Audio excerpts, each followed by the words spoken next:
हरे कृष्ण. प्रेक्षक हो, आपले गीता जीवनीमध्ये स्वागत आहे. भगवद्गीता जशी आहे तशी, अध्याय 6, श्लोक क्रमांक 2. यम संन्यासमिति प्राहुर योगम तं विद्धि पांडव, न यः संन्यस्त संकल्पो योगी भवति कश्चन. भाषांतर. हे पांडुपुत्रा, ज्याला संन्यास म्हणतात तोच योग किंवा ब्रह्माशी युक्त होणे होय. कारण जोपर्यंत मनुष्य इंद्रिय तृप्तीच्या इच्छेचा त्याग करीत नाही तोपर्यंत तो योगी होऊच शकत नाही. तर प्रेक्षक हो, मागील भागात आपण पाहिलं की खरा संन्यासी तोच आहे जो स्वार्थ रहित होऊन कर्तव्य करतो. या श्लोकामध्ये भगवान श्रीकृष्ण पुढे सांगतात की असा निस्वार्थी मनुष्य जो इंद्रिय तृप्तीचा त्याग करतो तो योगी बनू शकतो. जोपर्यंत भोग वासना असतात तोपर्यंत मनुष्य योगी बनू शकत नाही.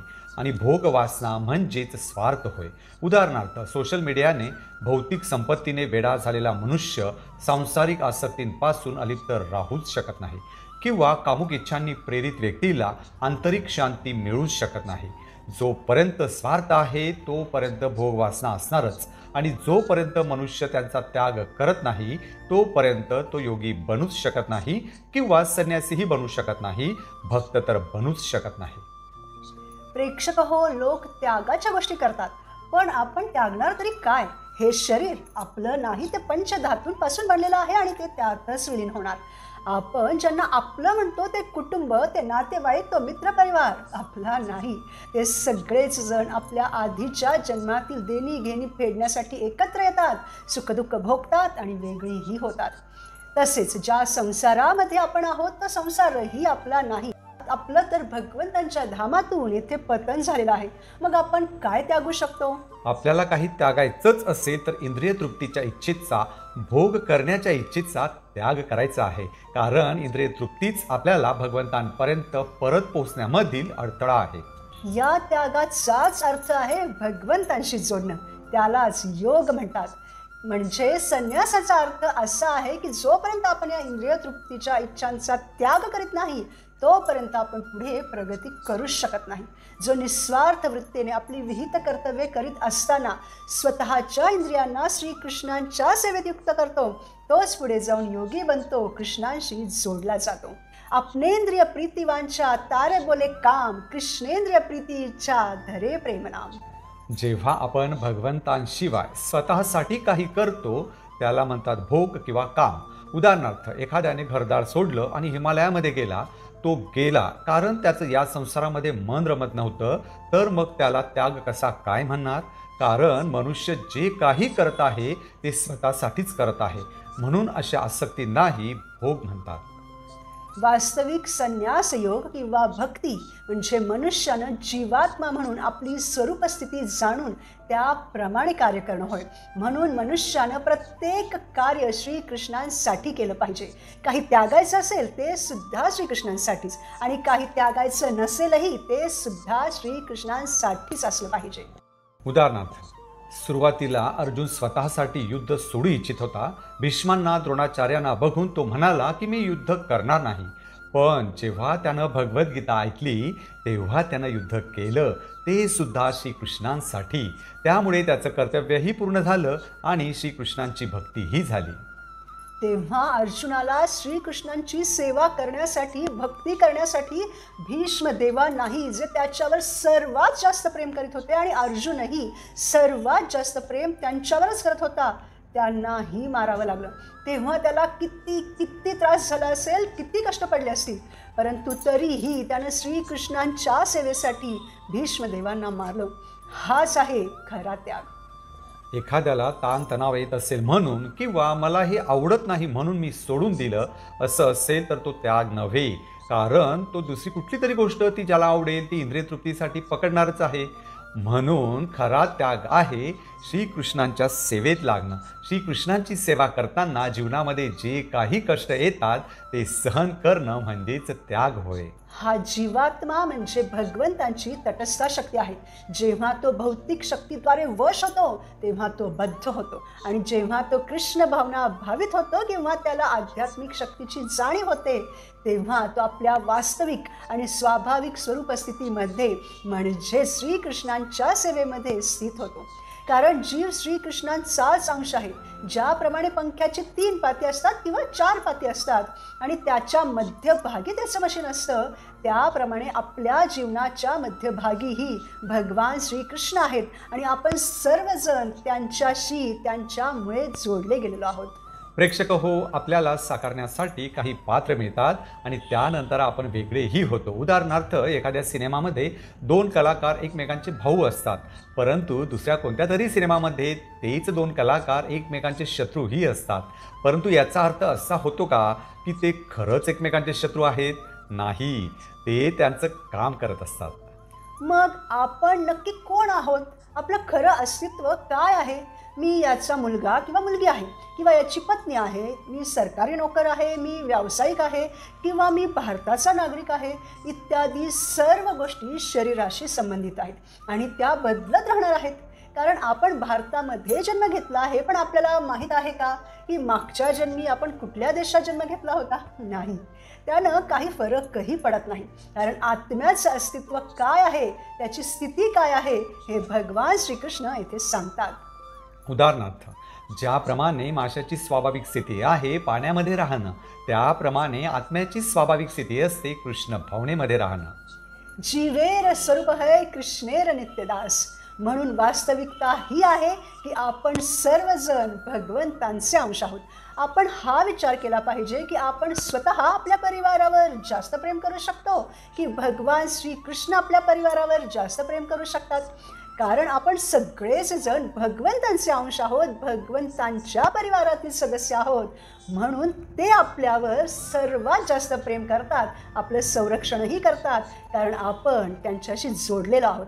म्हणून खरा योग, खरी स्वरूप स्थिती आहे भगवंतांशी जोडणं आणि भगवंतांची सेवा करणं. जेव्हा आपण ही प्रक्रिया करतो तेव्हा आपल्याला सुख, शांती, संतुष्टी आणि आनंद प्राप्त होतो आणि त्यामध्ये वृद्धीही होते.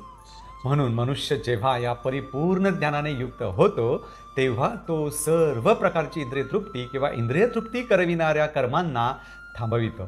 कारण त्याला माहीत असतं की या सर्वातून केवळ त्रासच होणार आहे. म्हणून जो इंद्रिय भोगाच्या इच्छांना सोडू शकतो तोच इंद्रिय तृप्तीवर विजय प्राप्त करू शकतो. अशा प्रकारे पूर्ण ज्ञान मिळाल्यावर मनुष्य इंद्रिय भोगापासून दूर होतो आणि असा योगी जो श्रीकृष्णांचा भक्त आहे तो श्रीकृष्णांच्या सेवेत लागतो, स्वतःच्या इंद्रियांच्या सेवेत नाही. परंतु अष्टांग योगी म्हणजेच भौतिक आसक्ती रोखणारे योगीजन त्यांच्या इंद्रियांना कृष्ण सेवेत न लावता जबरदस्तीने रोखू पाहतात. पण आपण तर साधक आहोत, म्हणजे आपण कृष्ण भक्तीचा सराव करीत आहोत. परंतु तरीही आपले पूर्व संस्कार आपल्याला भौतिक गोष्टींकडे ओढतात. परंतु आपण पुन्हा कृष्ण भक्तीच्या मार्गावर यायचं आहे आणि भगवंतांच्या सेवेत लागायचं आहे. उदाहरणार्थ, रस्त्यावरून गाडी जरा जास्तच पुढे गेली हे कळताच आपण यू टर्न घेऊन परत आपल्या इच्छित स्थळी पोहोचतोच ना, त्याप्रमाणे. म्हणजे काय तर आपल्याला इंद्रिय विषयांच्या संपर्कात राहावं लागतं. परंतु त्यामुळं प्रभावित न होण्यासाठी आपण उच्च स्वाद घेऊन लवकरात लवकर स्वतःला भगवंतांच्या भक्तीमध्ये उन्नत केलं पाहिजे आणि त्या विषयांनाही आपण भगवंतांच्या सेवेत लावलं पाहिजे आणि तो उच्च स्वाद मिळतो हरे कृष्ण हरे कृष्ण कृष्ण कृष्ण हरे हरे हरे राम राम राम हरे हरे या हरिनामाच्या जपाने. शेवटी उच्च स्वाद घेणं गरजेचं आहे. तोपर्यंत निकृष्ट स्वाद सुटणार नाही. म्हणजे तोपर्यंत आपण स्वतःविषयीच विचार करण्यापासून वर उठूच शकणार नाही. तोपर्यंत आपलं पतन होत राहतं.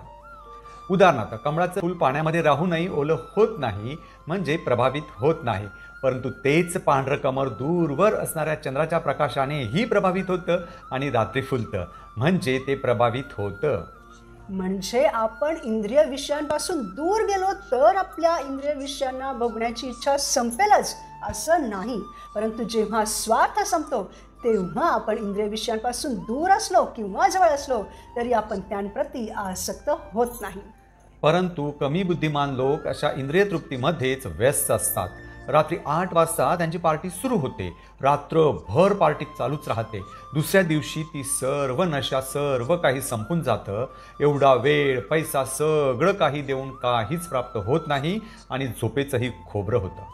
मग प्राप्त तरी काय होतं? अशा सुखाला कसलं सुख म्हणायचं? एखादा मनुष्य झोपलेलाच असेल आणि त्याचं नाव पुकारलं जाईल की त्याला लॉटरी लागली आणि उठल्यावर त्याला समजतं की ते स्वप्न होतं, तर त्याचा काय फायदा? म्हणजे काय तर इंद्रिय तृप्तीमधून मिळणारं सुख हे तात्पुरतं असतं, ते कधीतरी संपतंच.